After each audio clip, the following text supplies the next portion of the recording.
రోడ్ల మీద స్పీడ్ని కంట్రోల్ చేయడానికి సుప్రీంకోర్టు కీలకమైన నిర్ణయం తీసుకుంది.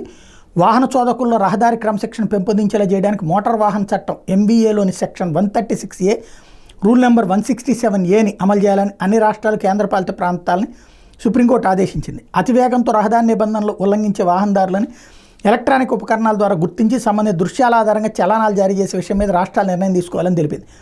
MVA ప్రకారం జరిమానాలు విధించే విషయాన్ని పరిశీలించాలని సూచించింది. దీనిలో భాగంగానే MVAలోని section 136A read with rule 167A అమలుకు తీసుకుని చర్యలేంటో తమకు తెలియజేయాలని justice Abhay S Oka, justice Augustine George Masih ధర్మాసనం సోమవారం ఢిల్లీ, పశ్చిమ బెంగాల్, మహారాష్ట్ర, తమిళనాడు, కర్ణాటక, కేరళ రాష్ట్రాన్ని ఆదేశించింది.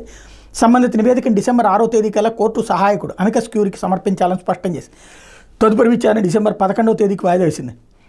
ఎలక్ట్రానిక్ ఉపకరణాల ద్వారా వాహనాల వేగం మీద అధికారులు నిఘా వేసేందుకు సెక్షన్ 136A వీలు కల్పిస్తుంది.